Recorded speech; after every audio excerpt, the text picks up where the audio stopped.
नमस्कार दोस्तों, स्वागत है आपका हमारे YouTube चैनल जरदारी क्लासेस में।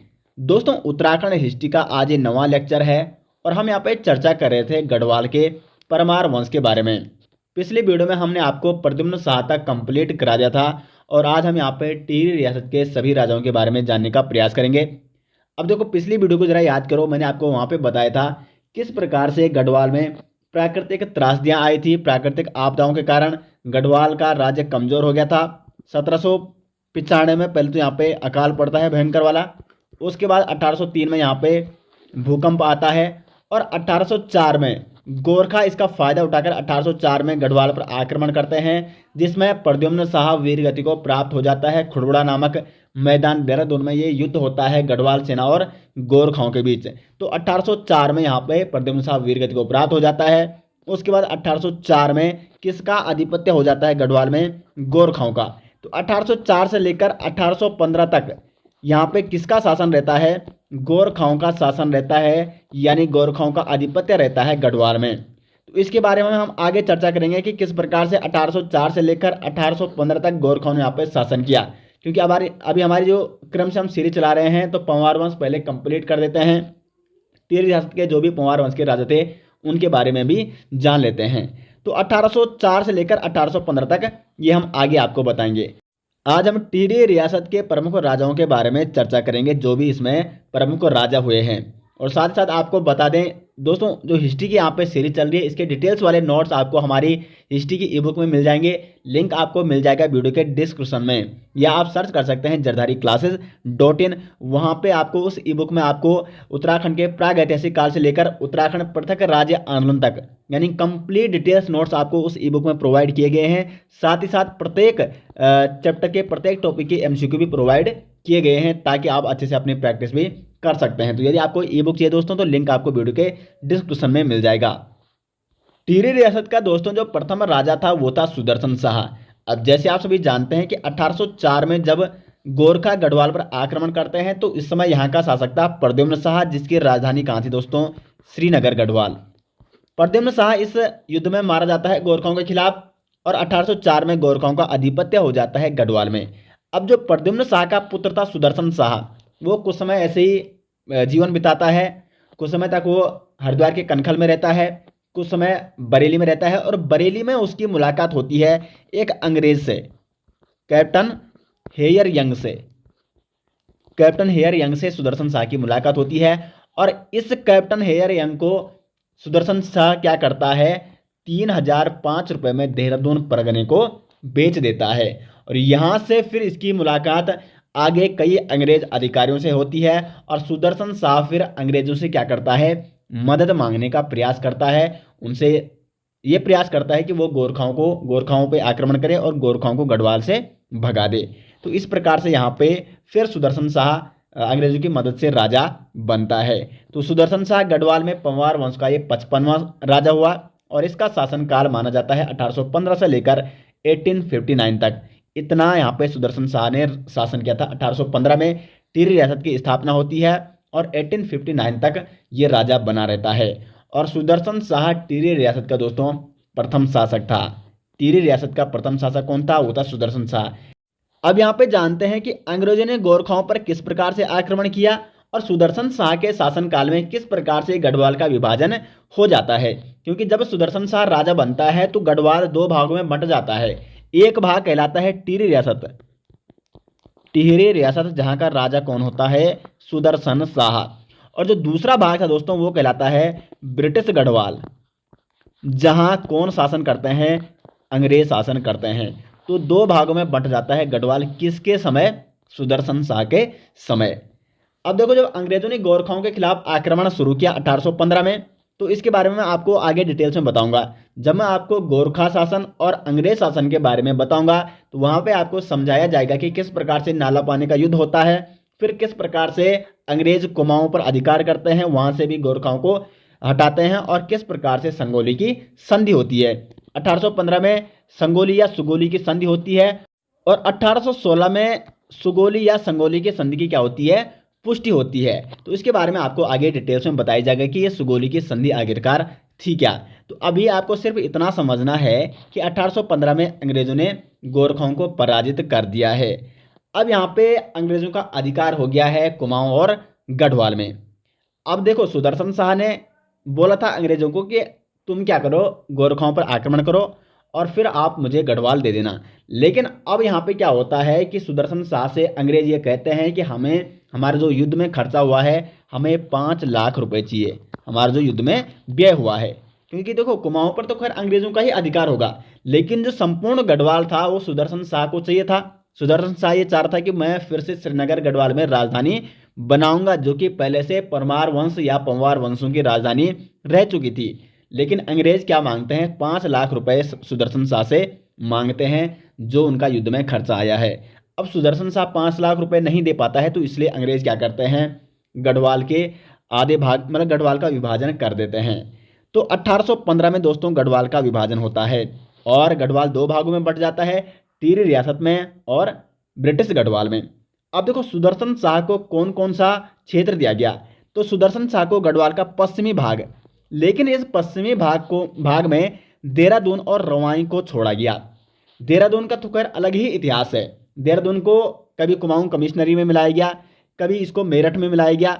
तो इसको हम अलग से, वैसे जो डिस्ट्रिक्ट सीरीज थी देहरादून की, जिसमें मैंने आपको काफ़ी डिटेल्स में बताया है देहरादून के इतिहास के बारे में, इसको हम अलग चर्चा करेंगे। तो देहरादून को छोड़ा गया और रवाई को क्यों छोड़ा गया, कि जो रवाई के मुआफीदार थे, उन्होंने गोरखाओं के खिलाफ जब अंग्रेजों का आक्रमण चल रहा था तो उन्होंने अंग्रेजों की काफ़ी सहायता की थी। तो इसलिए रवाई क्षेत्र को इसलिए छोड़ा गया कि रवाई क्षेत्र को उन्हीं मुआफीदारों को दिया गया।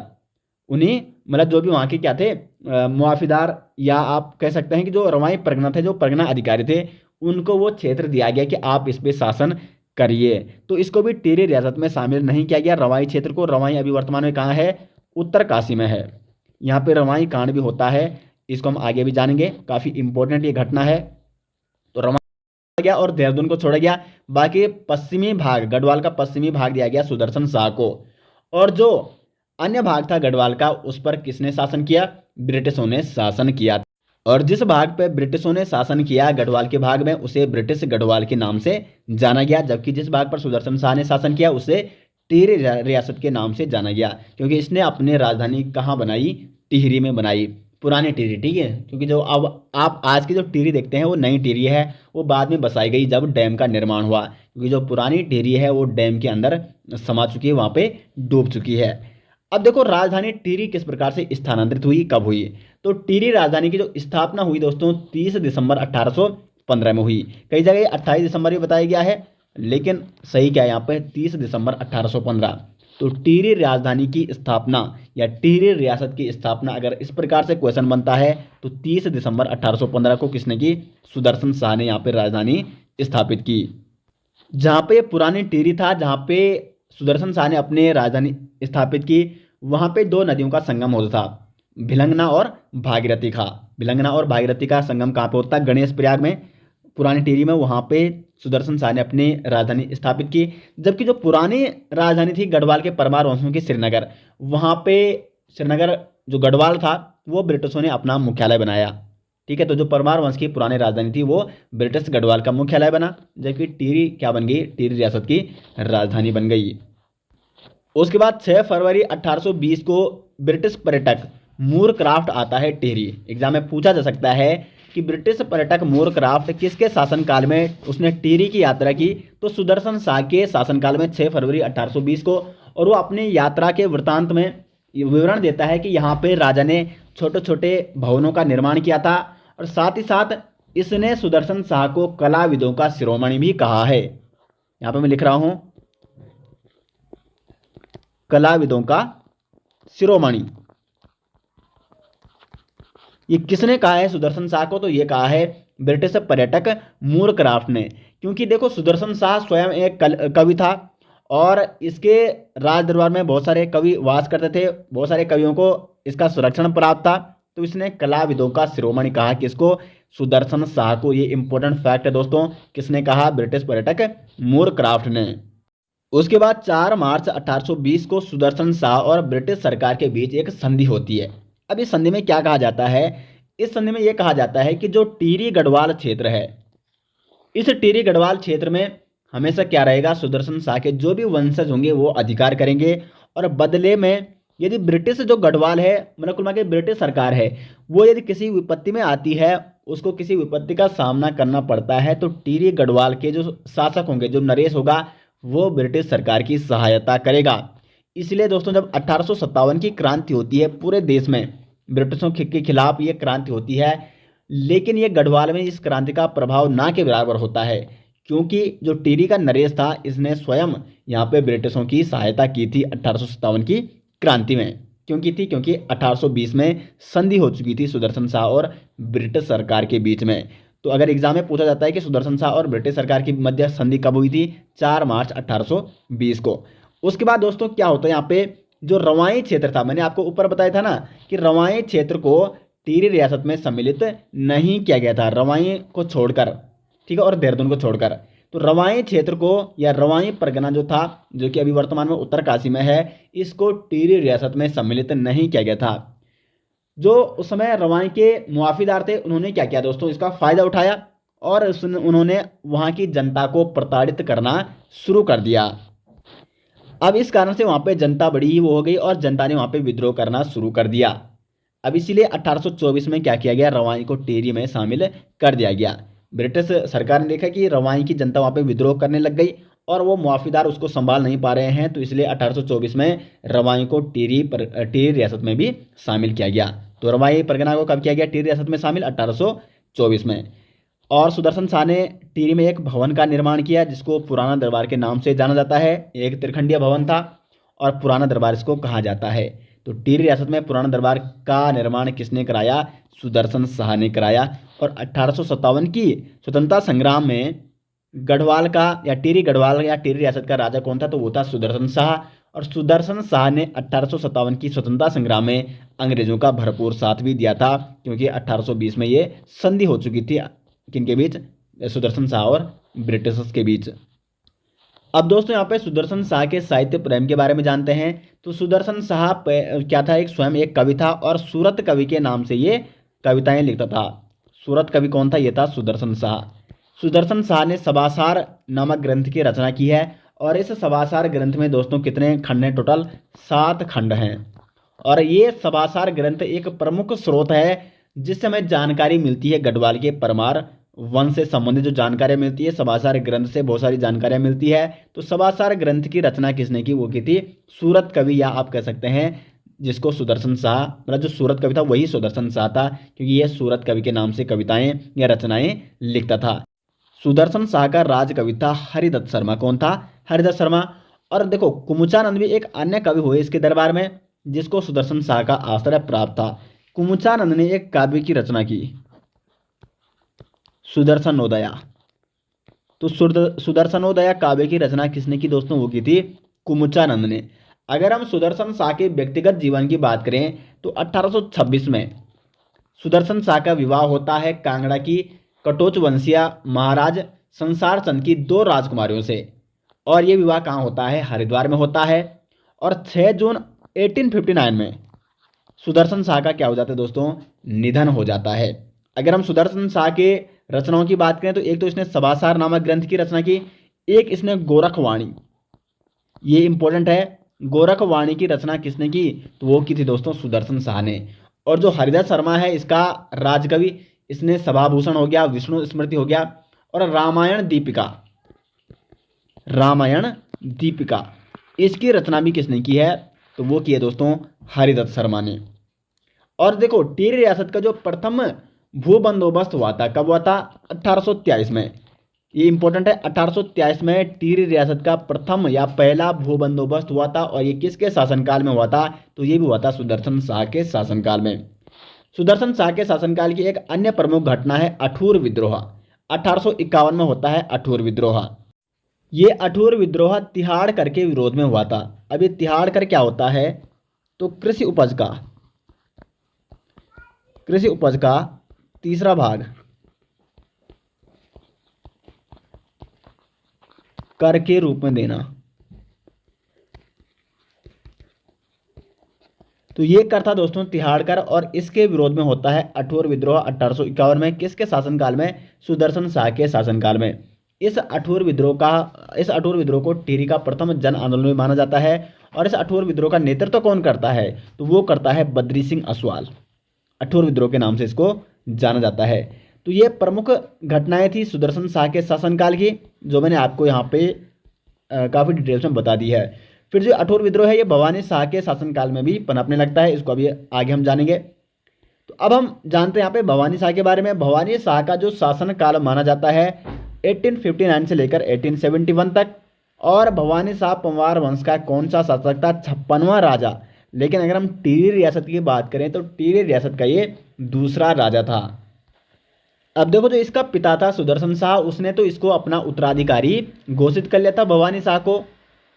लेकिन क्या होता है कि इसकी मतलब सुदर्शन शाह की 2 पत्नियां थी। तो सुदर्शन शाह की जो छोटी रानी थी, रानी खनेटी देवी, उसका एक पुत्र होता है, उसका एक पुत्र रहता है जिसका नाम क्या होता है, शेरशाह। तो शेरशाह यहाँ पे क्या कर देता है, विद्रोह कर देता है। और सुदर्शन शाह की मृत्यु से पहले ही वो स्वयं को राजा घोषित कर देता है। अब ये भवानी जो शाह था ये बड़ा शरीफ आदमी था। ये मतलब ये एक धार्मिक प्रवृत्ति का आदमी था, राजकाज में इसको ज़्यादा रुचि नहीं थी। तो इसीलिए इसके खिलाफ वो विद्रोह करके स्वयं वहाँ पे राजगद्दी पर बैठ जाता है 1859 में। कौन बैठ जाता है, जो छोटी रानी थी सुदर्शन शाह की, रानी खनेटी देवी, उसका पुत्र था शेरशाह। शेरशाह 1859 में राजगद्दी पर बैठ जाता है। लेकिन यहाँ पे देखो, अब राज दरबारी यहाँ पे 2 गुटों में बट गए। कुछ राज दरबारी थे भवानी शाह के पक्ष में, क्योंकि भवानी शाह को सुदर्शन शाह ने अपना भवानी शाह को सुदर्शन शाह ने राजा घोषित कर लिया था। तो इसलिए कुछ राज दरबारी तो भवानी शाह के पक्ष में थे और कुछ हो जाते हैं शेर शाह के पक्ष में। अब यहाँ पे ब्रिटिश अधिकारियों को क्या करना पड़ता है, बीच में दखल देनी पड़ती है। तो शेर शाह जो लगभग 9 महीने तक के करीब राजगद्दी पर बैठा रहा। लेकिन उसके बाद जो तत्कालीन ब्रिटिश कमिश्नर थे हेनरी रैमजे के बारे में आपको अभी आगे काफ़ी डिटेल्स में बताया जाएगा जब ब्रिटिश काल आपको पढ़ाया जाएगा। तो जो हेनरी रैमजे था उस समय ये क्या था, यहाँ पे ये हुआ करता था कुमाऊं कमिश्नर। तो हेनरी रैमजे यहाँ पे आता है 24 अक्टूबर 1859 को। 24 अक्टूबर 1859 को ये स्वयं भवानी शाह का यहाँ पे राज्य अभिषेक करता है। और शेरशाह विद्रोह न करे इसलिए वो देहरादून में नज़रबंद कर देता है शेरशाह को। तो इस प्रकार भवानी शाह 56वां शासक बनता है गढ़वाल के परमार वंश का। अब देखते हैं कि भवानी शाह का कार्यकाल कैसा रहा। तो यहाँ तक कंप्लीट हो गया। देखो, 24 अक्टूबर 1859 को भवानी शाह का राज्याभिषेक होता है और शेरशाह को देहरादून में नज़रबंद किया जाता है। अब इसकी शासन व्यवस्था कैसी रही, तो इसके समय की जो प्रमुख घटना है, मैं आपको पहले ही बता चुका हूँ कि जो भवानी शाह था इसके पास कोई भी राजनीतिक कुशलता नहीं थी, क्योंकि एक राजकाज में इसको बिल्कुल रुचि नहीं थी। एक धार्मिक प्रवृत्ति का आदमी था और इसने जो अपना राजकाज था वो अपने पदाधिकारियों के हाथों में छोड़ दिया था। अब इस प्रकार से क्या हुआ यहाँ पे कि जो पदाधिकारी थे राज्य के, उन्होंने इसका फायदा उठाया और इन्होंने जनता का शोषण करना शुरू कर दिया। तो इसके शासनकाल की एक प्रमुख घटना होती है जौनपुर परगना विद्रोह। जौनपुर परगना निवासी क्या करते हैं, जो शेरशाह के पक्षधर थे उनके साथ मिलकर भवानी शाह के खिलाफ विद्रोह कर देते हैं। लेकिन यहाँ पे भी ब्रिटिश सरकार की सहायता से ये विद्रोह दबा लिया जाता है। दूसरा जो विद्रोह होता है अठोर विद्रोह। देखो, प्रथम अठोर विद्रोह 1851 में हुआ था सुदर्शन शाह के शासनकाल में। दूसरा अठोर विद्रोह इसके शासनकाल में भी क्या हो जाता है, पनपने लग जाता है। लेकिन उस समय देखो हेनरी रैमजे क्या है, अभी कुमाऊं का कमिश्नर है। तो हेनरी रैमजे की सहायता से गढ़वाल में इस समय एक भू बंदोबस्त किया जाता है 1861 में, जिसका नाम है 12 आना बीसी भूमि व्यवस्था। 12 आना बीसी भूमि व्यवस्था गढ़वाल में किसके शासनकाल में हुई, भवानी शाह के शासनकाल में 1861 में। और किसकी सहायता से, तो कुमाऊं कमिश्नर हेनरी रैमजे की सहायता से। तो जब ये भू बंदोबस्त लागू हो जाता है तो जो अठोर विद्रोह हुआ था वो यहाँ पे समाप्त हो जाता है। तो 1861 का भू बंदोबस्त, और ये टिहरी गढ़वाल का या टिहरी रियासत का दूसरा भूमि बंदोबस्त था दोस्तों, जो कि भवानी शाह के शासनकाल में हुआ है। प्रथम भू बंदोबस्त सुदर्शन शाह के शासनकाल में हुआ था। दूसरा भू बंदोबस्त ये किसके शासनकाल में हुआ, भवानी शाह के शासनकाल में। 12 आना बीसी भूमि व्यवस्था वाला भू बंदोबस्त 1861 में ये हुआ था। अब इसके शासनकाल में क्या होता है कि ये क्या करता है, 1860 में विल्सन नामक व्यक्ति को वनों का ठेका दे देता है। और ये विल्सन नामक व्यक्ति इसका इतना फ़ायदा उठाता है कि इस समय वनों की अंधाधुंध कटाई की जाती है और भवानी शाह के शासनकाल में अधिकांश वन यहाँ पे समाप्त हो जाते हैं। 1860 में इसने विल्सन को ठेका दिया था। वैसे सुदर्शन शाह ने भी अंग्रेजों को यहाँ पे ठेका दिया था, लेकिन इसके शासनकाल में मतलब अत्यंत वन काटे जाते हैं। किसको दिया था इसने ठेका? 1860 में विल्सन को। अब इसके कुछ प्रमुख कार्य हैं। वैसे मैं आपको पहले ही बता चुका हूँ, इसकी ज़्यादा राजकाज में रुचि तो थी नहीं, लेकिन भवानी शाह ने 1862 में क्या किया था? एक संस्कृत हिंदी प्रारंभिक पाठशाला देवप्रयाग में खोली थी। देवप्रयाग में क्या खोली थी? एक संस्कृत हिंदी प्रारंभिक पाठशाला खोली थी देवप्रयाग में। किसने? भवानी शाह ने 1862 में। तो ये इसका एक प्रमुख कार्य था और जो भी अन्य इसकी महत्वपूर्ण घटनाएं घटी हैं इसके शासनकाल में वो मैंने आपको बता दी है। भवानी शाह के बाद राजा बनता है प्रताप शाह। प्रताप शाह का शासनकाल 1871 से लेकर 1886 तक था और ये पंवार वंश का कौन सा राजा था? 57वां राजा। अगर हम टेरी रियासत की बात करें तो टेरी रियासत का था ये तीसरा राजा। दोस्तों, प्रताप शाह ने अपने शासनकाल में प्रजाहित में बहुत सारे कार्य किए। इसके शासनकाल में 1873 में टिहरी रियासत का तीसरा भू बंदोबस्त होता है। दो बंदोबस्त इससे पहले हो चुके हैं। पहला बंदोबस्त सुदर्शन शाह के शासनकाल में, दूसरा बंदोबस्त भवानी शाह के शासनकाल में, और तीसरा जो भू व्यवस्था या भू बंदोबस्त कराया गया वो किसके द्वारा कराया गया? प्रताप शाह ने कराया 1873 में। और इस भू व्यवस्था या भू बंदोबस्त को कहा जाता है दोस्तों ज्यूला पैमाइश। ये इंपॉर्टेंट है, ज्यूला पैमाइश। तो एग्जाम में पूछा जा सकता है कि ज्यूला पैमाइश नामक भू बंदोबस्त या भू व्यवस्था किस शासक ने कराई, किस राजा ने कराई? तो प्रताप शाह ने कराया 1873 में। कहाँ कराया? टिहरी रियासत में। इस ज्यूला पैमाइश की विशेषता क्या थी? तो इसमें एक तो राजा ने अपने राज्य को, जो टिहरी रियासत राज्य था, इसको 22 पट्टियों में विभक्त किया। कितनी पट्टियों में विभक्त किया? 22 पट्टियों में। और प्रत्येक पट्टी में एक एक करदार यानी जो कर लेने वाला है उसको नियुक्त किया, जिससे कि जो राजस्व होता है उसको लेने में कठिनाई ना हो। तो ज्यूला पैमाइश नामक भू व्यवस्था ये किसकी थी? तो ये थी प्रताप शाह की। प्रताप शाह ने दोस्तों प्रजाहित में अनेक कार्य किए और इसके जो ये महत्वपूर्ण कार्य है यहाँ से एग्जाम में डायरेक्ट क्वेश्चन बनता है, तो इनको जान लेते हैं। तो सर्वप्रथम प्रताप शाह ने क्या किया? 1877 में एक नगर बसाया अपने नाम से और उस नगर का नाम क्या रखा? प्रताप नगर रखा। तो प्रताप नगर कब बसाया प्रताप शाह ने? 1877 में। और इस प्रताप नगर का पुराना नाम क्या था? ये इंपॉर्टेंट दोस्तों, मैं आपको क्वेश्चन बता रहा हूँ। प्रताप नगर का पुराना नाम था ढांगधार। और इस प्रताप नगर को किसने बसाया? प्रताप शाह ने 1877 में। उसके बाद 1883 में प्रताप शाह ने क्या किया? एक अंग्रेजी स्कूल की स्थापना की और ये अंग्रेजी स्कूल था दोस्तों 8th क्लास तक। 8th क्लास तक इस अंग्रेजी स्कूल को किसने बसाया? प्रताप शाह ने बसाया। यानी आप कह सकते हैं कि टिहरी रियासत का प्रथम शासक जिसने टिहरी में अंग्रेजी शिक्षा की शुरुआत की वो किसने की? तो वो की थी प्रताप शाह ने। 1883 में इसने एक अंग्रेजी स्कूल की स्थापना की जो कि 8th क्लास तक था। उसके बाद कीर्ति शाह ने इसी स्कूल को हाई स्कूल तक बढ़ाया था, वो हम आगे भी चर्चा करेंगे। तो यहाँ तक कवर हो गया, आपका क्लियर हो गया। उसके बाद टिहरी में जो सर्वप्रथम पुलिस विभाग की स्थापना की वो भी किसने की थी? प्रताप शाह ने की थी। और प्रताप शाह ऐसा प्रथम राजा था जिसने टिहरी में प्रिंटिंग प्रेस की स्थापना की। टिहरी में प्रिंटिंग प्रेस की स्थापना किसने की? वो भी की थी प्रताप शाह ने, और इसका नाम उसने रखा प्रताप प्रिंटिंग प्रेस। उसके बाद टिहरी में प्रथम अस्पताल खोला गया था 1883 में और इसकी स्थापना भी किसने की थी? प्रताप शाह ने ही की थी। उसके बाद प्रताप शाह के शासनकाल में 3 प्रमुख कुप्रथाएं हुआ करती थी, पाला, खण और विसाह। अब देखो ये पाला क्या हुआ करती थी? तो दरबार में, यहाँ पे मैं आपको लिख के दे रहा हूं, दरबार में दूध पहुंचाना, दूध और घी पहुंचाना, इस प्रथा को कहते हैं पाला। उसके बाद खण क्या थी? तो जो खण था दोस्तों ये थी एक बेगार, बेगार देना, इसे इस समय गढ़वाल में खण कहा जाता था। जबकि जो विसाह था ये था अन्न रूप में कर पहुंचाना, में कर कहाँ पहुंचाना था? दरबार में। देखो एक तो राजस्व था, ठीक है, भूकर हो गया वो तो अलग बात है, राजस्व तो सभी को देना ही पड़ता और वो देना भी चाहिए। लेकिन उस समय ये 3 कुप्रथाएं थी दरबार में। एक तो दूध और घी पहुंचाना जरूरी था राजा के लिए, दरबार में बेगार उपलब्ध कराना, बेगार देना दरबार में, और अन्न रूप में कर पहुंचाना जिसको कहा जाता था विसाहा। ये 3 कुप्रथाएं हुआ करती थी उस समय टिहरी रियासत में।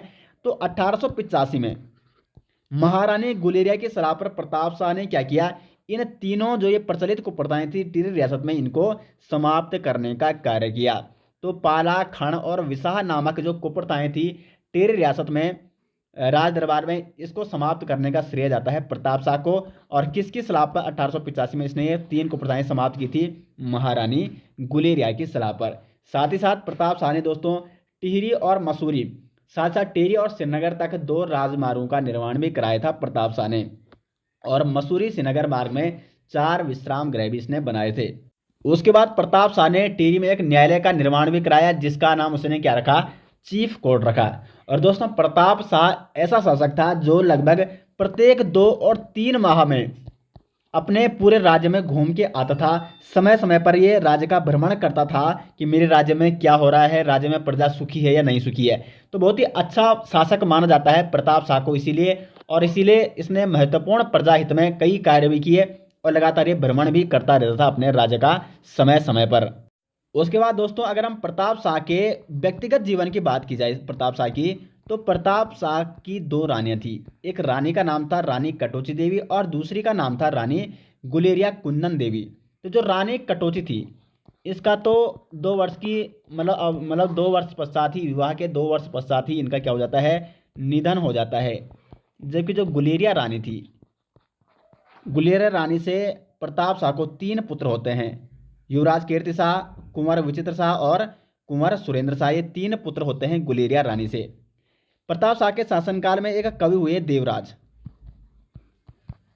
कवि देवराज, और कवि देवराज ने प्रताप शाह के शासनकाल में गढ़वाल राज्य वंशावली की भी रचना की है। और प्रताप शाह के बारे में भी इनका उल्लेख मिलता है। प्रताप शाह की काफ़ी इन्होंने तारीफ की है अपने जो भी प्रताप शाह का शासनकाल रहा है, क्योंकि काफ़ी अच्छा इसका शासनकाल रहा था। तो ये था प्रताप शाह के बारे में कुछ महत्वपूर्ण तथ्य। और फरवरी 1887 में प्रताप शाह की क्या हो जाती है, मृत्यु हो जाती है, निधन हो जाता है। उसके बाद जो राजा बनते हैं प्रताप शाह के पुत्र कीर्ति शाह, जो कि रानी गुलेरिया के पुत्र थे। कीर्ति शाह का शासनकाल था 1886 से लेकर 1913 तक, और ये पंवार वंश के 58वें राजा हुए। जबकि टिहरी रियासत के ये 4थे राजा हैं। प्रथम हो गया सुदर्शन शाह, दूसरे हो गए भवानी शाह, तीसरे हो गए प्रताप शाह और चौथी हो गए कीर्ति शाह। तो 1886 से लेकर 1913 तक इनका शासनकाल रहा। कीर्ति शाह दोस्तों मात्र 13 वर्ष की उम्र में बैठ जाते हैं राजगद्दी पर, लेकिन इनकी संरक्षिका के रूप में कार्यभार कौन संभालती है, रानी गुलेरिया। जो राजमाता थी रानी गुलेरिया, इसकी माता, वो संरक्षिका के रूप में कार्यभार संभालती है।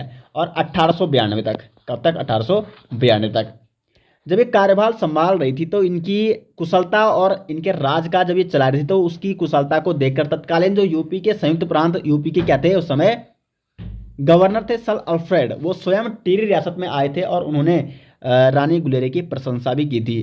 तो 1892 तक ये कार्यभार संभालती है, और उसके बाद 16 मार्च 1892 को राज्यभार सौंप देती है कीर्ति शाह को, जब कीर्ति शाह 18 साल के हो जाते हैं। तो अब हम जानते हैं यहाँ पे किस प्रकार से रहा कीर्ति शाह का शासन प्रबंधन, शासन व्यवस्था, और कौन कौन से प्रमुख कार्य किए हैं कीर्ति शाह ने। तो कीर्ति शाह ने भी अपने पिता की तरह शासन व्यवस्था संभाली और उस हिसाब से कार्य किए, प्रजाहित में अनेक कार्य किए। साथ ही साथ 2 प्रमुख कोर्ट, 2 कोर्ट बनाए कीर्ति शाह ने, 2 कोर्ट की स्थापना की, चीफ कोर्ट और हुजूर कोर्ट। जो ये चीफ कोर्ट था, यहाँ पे जनता की अपील सुनी जाती थी, जनता की अपील। लेकिन अगर जनता की जो अपील यहाँ पे हो रही है, वो यहाँ पे कुल मिला के उसका यहाँ पे परिणाम नहीं निकल पा रहा है, फैसला नहीं हो पा रहा है, तो फिर वो मामला जाता हुजूर कोर्ट, यानी स्वयं अब राजा उस फैसले को सुनता था। तो पहले जो मामले सुनाए, जैसे आज का क्या होता है, आज का हाई कोर्ट होता है, उसके बाद सुप्रीम कोर्ट होता है, तो उसी प्रकार पहले एक चीफ कोर्ट हुआ करता था, और उसके बाद हुजूर कोर्ट, जहाँ पर स्वयं राजा उस फैसले को सुनता था और स्वयं निर्णय लेता था। तो 2 कोर्ट होते थे कीर्ति शाह के शासनकाल में, चीफ कोर्ट और हुजूर कोर्ट। साथ ही साथ अब देखो, भवानी शाह ने जो वनों के ठेके दिए थे वो अंग्रेजों को दिए थे, लेकिन कीर्ति शाह ने वनों के ठेके ब्रिटिश सरकार को नहीं दिए, क्योंकि ब्रिटिश सरकारों ने वनों का काफ़ी हनन किया। जो कीर्ति शाह ने वनों के ठेके दिए दोस्तों, वो दिए गढ़वाली ठेकेदारों को, ये आपको यहाँ पे नोट करना है। साथ साथ एक गढ़वाली ठेकेदार हुए गंगाराम खंडूड़ी, गंगाराम खंडूड़ी। तो गंगाराम नामक जो ये ठेकेदार हुआ करता है, इसको देवदार के 1500 पेड़ निःशुल्क दिए थे, किसने, कीर्ति शाह ने। अब कीर्ति शाह के प्रमुख कार्यों के बारे में एक नज़र डालते हैं यहाँ पे, ये कौन कौन से कीर्ति शाह ने प्रमुख कार्य कराए। तो सर्वप्रथम एक तो टिहरी में प्रताप हाई स्कूल की स्थापना की 1891 में, और 1907 में कैंपबेल बोर्डिंग हाउस, और 1909 में इसने हिबेट संस्कृत पाठशाला की स्थापना की। इंपॉर्टेंट फैक्ट है, 1891 में हो गया प्रताप हाई स्कूल, 1907 में हो गया कैंपबेल बोर्डिंग हाउस, और 1909 में हिबेट संस्कृत पाठशाला की स्थापना किसने की? कीर्ति शाह के शासनकाल में इनकी स्थापना हुई है। उसके बाद टिहरी में नगर पालिका की स्थापना, ये किसके शासनकाल में हुई है? कीर्ति शाह के ही शासनकाल में हुई है। और देखो, श्रीनगर में आपने जो राजकीय इंटर कॉलेज है श्रीनगर का, वहाँ पे एक छात्रावास है, तो उस छात्रावास का निर्माण भी कीर्ति शाह ने ही कराया था। और उस छात्रावास के निर्माण में 3,000 रुपये राशि भी 3,000 रुपये राशि दी थी कीर्ति शाह ने मदद हेतु उस छात्रावास के निर्माण हेतु। तो अभी भी उस राजकीय इंटर कॉलेज में वो अभी छात्रावास वहाँ पे है। आप जो श्रीनगर में रहते होंगे उन्होंने वो देखा होगा। तो यहाँ तक तो हो गया। उसके बाद उत्तरकाशी में इसी के शासनकाल में कुष्ठ आश्रम की स्थापना हुई थी, और कीर्ति शाह ने टिहरी में बैंक ऑफ गढ़वाल की भी स्थापना की थी। ये इंपॉर्टेंट फैक्ट है दोस्तों, ये आपको सीधे याद रखना है। बैंक ऑफ गढ़वाल की स्थापना किसके शासनकाल में हुई? कीर्ति शाह के शासनकाल में। अब टिहरी में घंटाघर की स्थापना भी किसके शासनकाल में हुई? कीर्ति शाह के शासनकाल में। ये घंटाघर वैसे पुरानी टिहरी हुआ करता था, जो पुरानी टिहरी क्या थी, इन राजाओं की राजधानी हुआ करती थी, लेकिन जब से डैम बना फिर ये घंटाघर भी उसमें डूब चुका है। तो टिहरी, पुरानी टिहरी में घंटाघर की स्थापना भी किसने की थी? कीर्ति शाह ने ही की थी।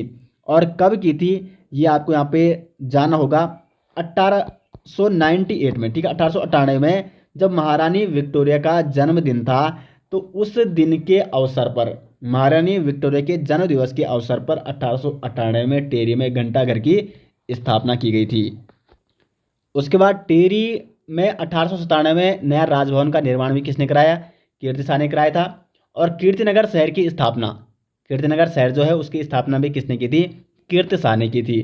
तो प्रतापनगर शहर की स्थापना की थी प्रताप शाह ने, जबकि कीर्तिनगर शहर की स्थापना किसने की दोस्तों? वो की थी कीर्ति शाह ने। और कीर्ति शाह के ही शासन काल में टिहरी की जनता को बिजली उपलब्ध हुई थी। किसके शासनकाल में? कीर्ति शाह के शासनकाल में।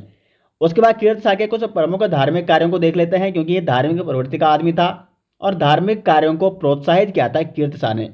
कीर्ति शाह के ही शासनकाल में 1902 में क्या होता है? टिहरी में सर्वधर्म सम्मेलन का आयोजन किया जाता है। कौन कराता है? कीर्ति शाह कराता है।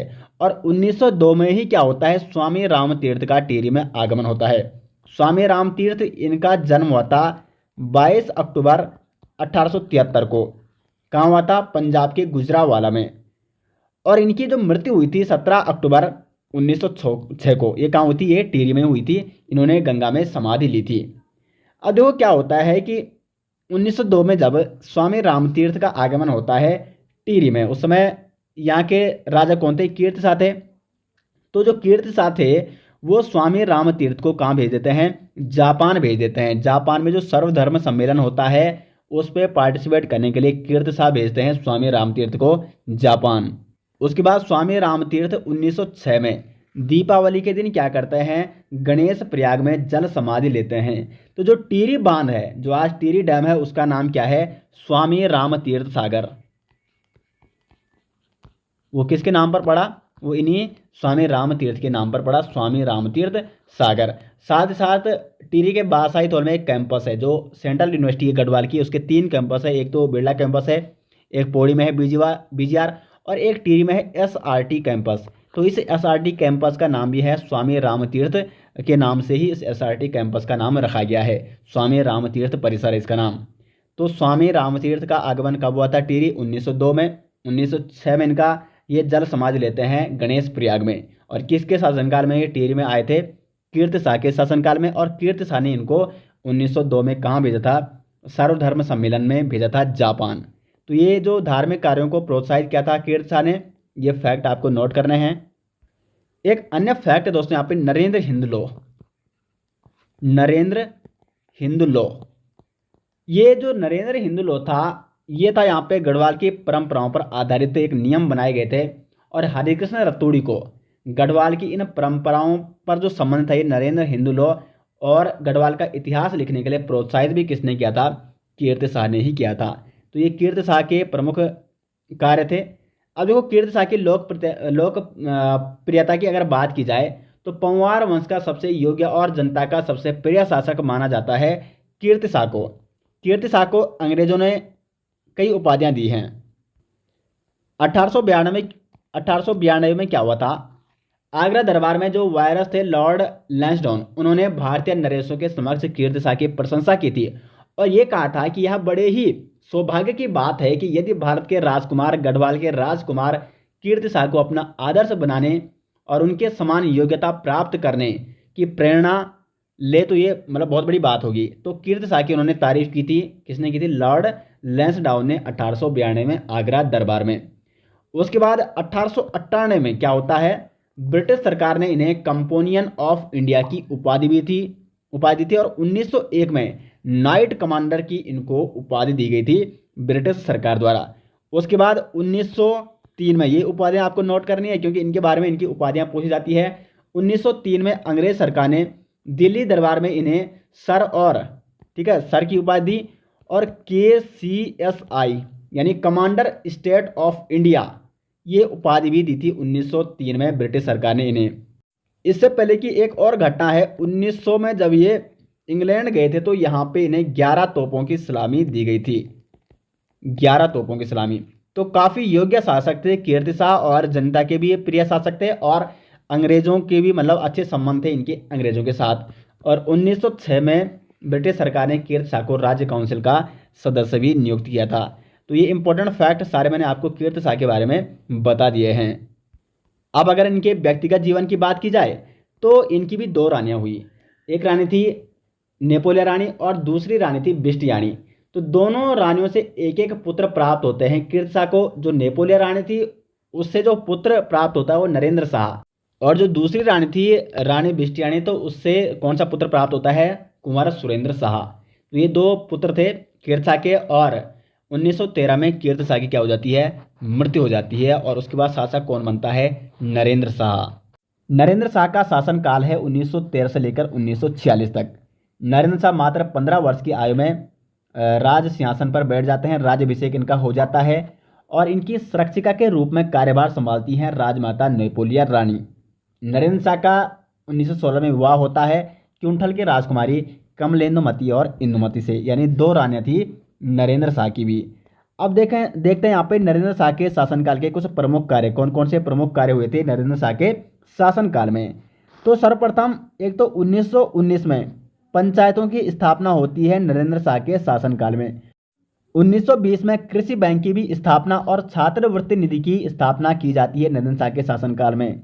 तो कृषि बैंक की स्थापना टिहरी रियासत में किसके शासनकाल में हुई, नरेंद्र शाह के शासनकाल में 1920 में। और छात्रवृत्ति निधि की भी स्थापना इसी के शासनकाल में हुई। उसके बाद 1921 में नरेंद्र नगर की स्थापना नरेंद्र शाह द्वारा की जाती है अपने नाम से और वहाँ पे एक राजभवन बनाया जाता है। लेकिन 1925 में, ठीक है अभी तो 1921 है, 1921 में नरेंद्र नगर की स्थापना की गई, वहाँ पे एक राजभवन का निर्माण शुरू कराया गया। लेकिन जो ये राजभवन है ये 1924 में बनकर पूर्ण होता है और 1925 में नरेंद्र शाह क्या करता है, नरेंद्र नगर को अपनी ग्रीष्मकालीन राजधानी बनाता है। 1925 में नरेंद्र नगर को ग्रीष्मकालीन राजधानी किसने बनाया था, नरेंद्र शाह ने बनाया था। उसके बाद 1921 में टिहरी में प्रथम बार जनगणना होती है और ये भी किसके शासनकाल में होती है दोस्तों, नरेंद्र शाह के शासनकाल में ही होती है। उसके बाद 1923 में टिहरी में एक आधुनिक चिकित्सालय की स्थापना होती है और 1923 में टिहरी में सार्वजनिक पुस्तकालय की भी स्थापना की जाती है। तो ये दोनों कार्य कब हुए थे, 1923 में। 1940 में नरेंद्र शाह प्रताप इंटर कॉलेज की स्थापना करते हैं और 1942 में यहाँ पे एक कन्या पाठशाला की स्थापना करते हैं टिहरी में। अब देखो नरेंद्र शाह को कौन कौन सी प्रमुख उपाधियाँ दी गई हैं दोस्तों, इसके डिटेल्स नोट्स आपको हमारी ई बुक में मिल जाएंगे, ठीक है, आपको टेंशन लेने की जरूरत नहीं है। लिंक आपको मिल जाएगा वीडियो के डिस्क्रिप्शन में, या आप सर्च कर सकते हैं jardhariclasses.in, उस वेबसाइट पे आपको हमारी ई बुक का वहाँ पे लिंक मिल जाएगा। तो देखो नरेंद्र शाह को कौन कौन सी प्रमुख उपाधियाँ दी गई हैं। तो अलंकारी व लेफ्टिनेंट की उपाधि इनको किसने दी थी, तो ये दी थी इन्होंने, ये उपाधि इनको ब्रिटिश सरकार ने दी थी, अलंकारी और लेफ्टिनेंट की उपाधि। जबकि LLD की उपाधि इनको किसने दी थी, तो ये बनारस हिंदू विश्वविद्यालय ने इनको LLD की उपाधि दी।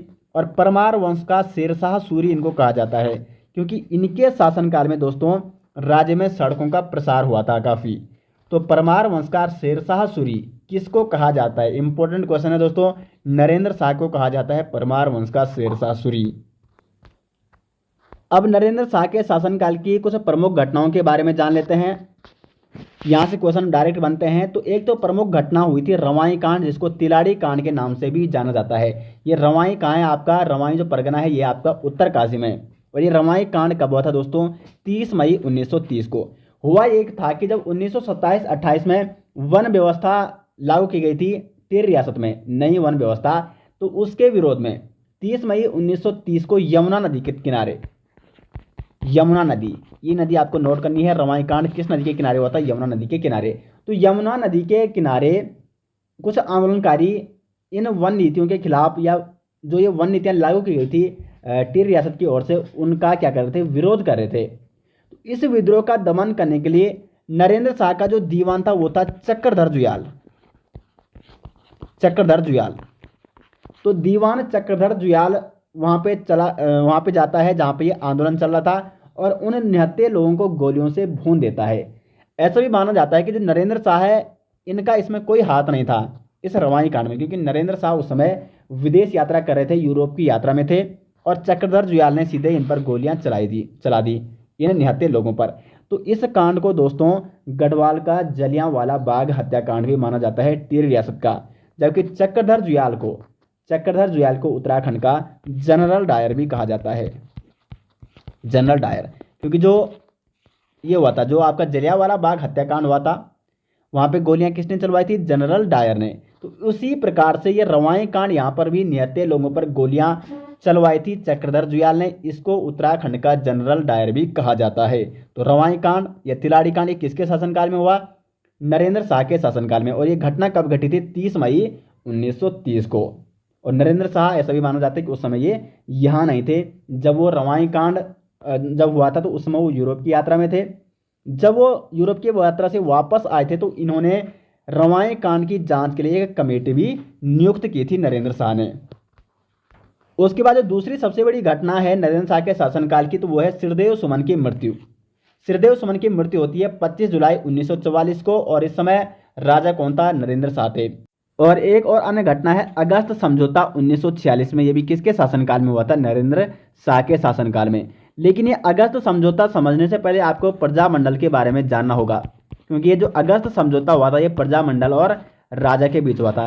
देखो, प्रजामंडल की स्थापना होती है 1939 में। कहाँ होती है? देहरादून में होती है। और इसकी स्थापना कौन करता है? श्रीदेव सुमन। इसके मंत्री चुने जाते हैं, प्रजामंडल के मंत्री श्रीदेव सुमन। अन्य सदस्य भी थे, जैसे गोविंद राम भट्ट, तोताराम गरोला, महिमानंद डोभाल, ये प्रजामंडल के अन्य सदस्य थे। तो प्रजामंडल की स्थापना 1939 में होती है। लेकिन होती क्यों है? क्योंकि प्रजामंडल के जो मुख्य उद्देश्य थे वो थे राजा की छत्रछाया में एक उत्तरदायी शासन प्राप्त करना। यानी कि राजा के जो अन्य अधिकारी हैं वो क्या करते? जनता को प्रताड़ित करते थे। तो प्रजामंडल का ये मुख्य उद्देश्य था कि राजा, ठीक है, जो शासन चल रहा है, राजशाही शासन है, इसका वो विरोध नहीं कर रहे थे, लेकिन उनका उद्देश्य था कि राजा की छत्रछाया में एक उत्तरदायी शासन होना चाहिए। हमें भी इस शासन में, मतलब जो राज शासन है, मतलब कुल मिला के प्रजामंडल की भी उसमें भागीदारी होनी चाहिए, और दोनों मिलकर जनता की क्या करेंगे? जनता की उन्नति में योगदान देंगे। जनता से जो मुफ्त अनाज लिया जाता है, मुफ्त श्रम कराया जाता है, उसका इन्होंने विरोध किया था प्रजामंडल ने। लेकिन जो नरेंद्र शाह के जो अधिकारी थे वो प्रजामंडल का लगातार विरोध कर रहे थे। उनका कहना था कि जो प्रजामंडल के लोग हैं ये राजशाही शासन को हटाना चाहते हैं। तो प्रजामंडल की यही मांग थी। तो जो श्रीदेव सुमन थे वो भूख हड़ताल में इसीलिए बैठे थे, उन्होंने जो अनशन किया था वो इसीलिए किया था क्योंकि राजा प्रजामंडल को क्या नहीं दे रहा था? मान्यता नहीं दे रहा था। लेकिन श्रीदेव सुमन ने भी ये साफ साफ कहा था कि हम राजा का विरोध नहीं कर रहे हैं, हमारी लड़ाई राजा से नहीं है, बल्कि हमारा उद्देश्य ये है कि एक उत्तरदायी शासन होना चाहिए, जो प्रजा पर जो अत्याचार किए जाते हैं वो कम होने चाहिए। अब देखो, जब श्रीदेव सुमन की मृत्यु हो जाती है तो उसके बाद प्रजामंडल और जो मतलब जनता थी वो भड़क जाती है। तो उसके बाद अगस्त समझौता होता है 19 अगस्त 1946 को। अब अगस्त समझौता क्या था? तो टिहरी दरबार और प्रजामंडल के मध्य अगस्त समझौता होता है 19 अगस्त 1946 को। इसके तहत प्रजामंडल के बंदी बनाए गए सदस्य, मतलब प्रजामंडल के जो भी सदस्य थे राजा उन्हें बंदी बना लेता था, तो उन सदस्यों को मुक्त किया जाना था।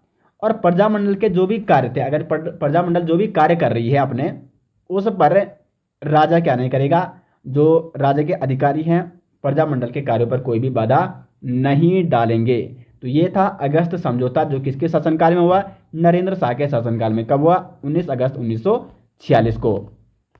उसके बाद नरेंद्र शाह के शासनकाल में जनता का विद्रोह लगातार बढ़ता जाता है, और एक तो ऊपर से सिद्धेश्वर सुमन की भी मृत्यु हो जाती है इन्हीं के शासनकाल में। तो जो नरेंद्र शाह था वो अक्टूबर 1946 को क्या दे देता है, त्यागपत्र दे देता है और अपने पुत्र मानवेंद्र शाह को राजा बना देता है। और 22 सितंबर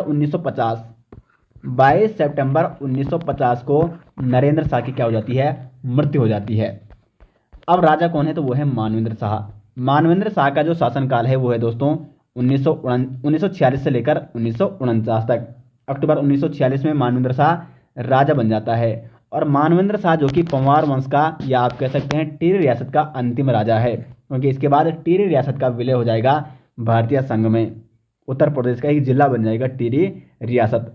अब देखते हैं मानवेंद्र शाह की प्रमुख जो भी इसके कार्य में जो भी प्रमुख घटनाएं हुई है उनके कार्य में।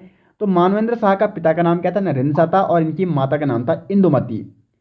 प्रमुख घटनाएं क्या हुई, तो एक तो मानवेंद्र शाह ने शांति रक्षा अधिनियम कानून लागू किया अपने राज्य में। अब ये कानून क्या था, तो इसकी शुरुआत किसने की, मानवेंद्र शाह ने 28 अप्रैल 1947 को की। यानी 1947 को शांति रक्षा अधिनियम कानून लागू किया गया, किसके द्वारा, मानवेंद्र शाह के द्वारा। ये कानून क्या था दोस्तों, तो इसके अंतर्गत रियासत और राजा के विरुद्ध जो भी विद्रोह करेगा उसका दमन किया जाएगा, उसको जेल में डाला जाएगा। तो ये था शांति रक्षा अधिनियम कानून, यानी राज्य में शांति बनाना। लेकिन देखो, जब विद्रोह अगर फैल गया है, क्योंकि एक तो ऊपर से 1947 में क्या हो जाता है कि भारत स्वतंत्र हो जाता है, कई रियासतें भारतीय संघ में विलय कर जाती हैं, और ब्रिटिश सरकार क्या करती है, जो रियासतों के राजा थे उनको 3 ऑप्शन देती है, या तो भारत के साथ विलय करना चाहते हैं, या तो पाकिस्तान के साथ विलय करना चाहते हैं, या वो खुद स्वतंत्र रहना चाहते हैं। तो टिहरी रियासत के जो राजा थे मानवेंद्र शाह, वो भी अभी विलय नहीं करना चाहते थे, वो स्वयं स्वतंत्र रहना चाहते थे। तो भारत देश तो आज़ाद हो गया था, लेकिन टिहरी की जो जनता थी, टिहरी रियासत की जो जनता थी, वो अभी भी क्या है, राजशाही शासन के अंतर्गत गुलामी में बंधी हुई थी। राजशाही शासन यहाँ पे चल रहा था। तो जनता यहाँ पे विद्रोह करने लग जाती है। प्रजामंडल उधर से लगातार राजशाही शासन को समाप्त करने की मांग कर रही थी। तो इसीलिए मानवेंद्र शाह यहाँ पे शांति रक्षा अधिनियम कानून लागू करता है, जिसके तहत टिहरी रियासत और राजा के विरुद्ध जो भी विद्रोह करेगा उसका दमन किया जाएगा। अब जनता यहाँ पे और भड़क जाती है, और इन्हीं के शासनकाल में सकलाना विद्रोह होता है दोस्तों 1946 और 47 में। सकलाना विद्रोह में क्या होता है कि 1947 में जो सकलाना के मुआफिदार थे, इन्होंने टिहरी रियासत से अपने संबंध तोड़ दिए और सारे अधिकार किसको दे दिए, प्रजा को दे दिए, प्रजामंडल को दे दिए। यानी सकलाना पहले ही क्या हो गया, स्वतंत्र हो गया। दूसरा जो आंदोलन होता है कीर्तिनगर आंदोलन 1948। इसमें आपको 2 नाम नोट करने हैं, नागेंद्र सकलानी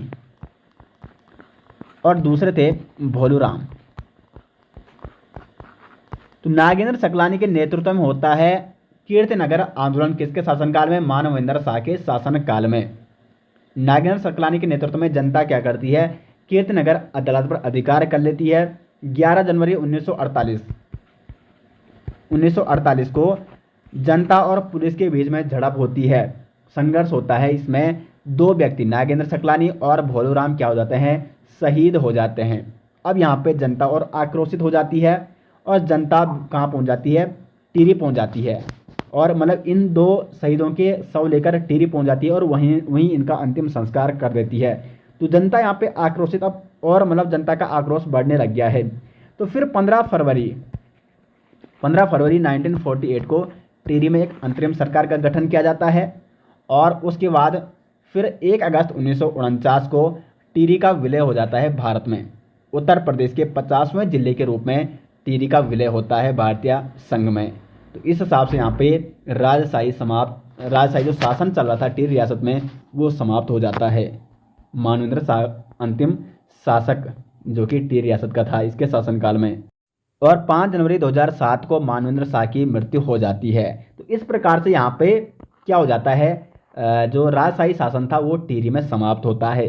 उसके बाद मानवेंद्र शाह काफ़ी समय 7-8 बार क्या रहे हैं, संसद भी रहे हैं। जो संसद क्षेत्र है टिहरी का, वहाँ से वो संसद का चुनाव भी लड़े हैं, लगभग 7-8 बार वो जीते भी हैं। तो काफ़ी समय तक वो संसद भी रहे हैं। उनकी जो पुत्रवधू हैं वो भी वहाँ से संसद का चुनाव लड़ी हैं, वो भी वहाँ से जीती हैं।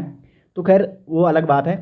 तो ये यहाँ पे दोस्तों जो टिहरी रियासत का संपूर्ण इतिहास मैंने आपको बता दिया है। सुदर्शन शाह से हमने शुरू किया था और मानवेंद्र शाह तक जो कि अंतिम शासक हुए हैं टिहरी रियासत के, या पंवार वंश के ये अंतिम शासक इनको आप कह सकते हैं। तो इसके डिटेल्स नोट्स दोस्तों आपको हमारे ईबुक में मिल जाएगा, लिंक आपको मिल जाएगा वीडियो के डिस्क्रिप्शन में, या आप सर्च कर सकते हैं jardari-classes.in, उसमें आपको इसके MCQ भी मिल जाएंगे।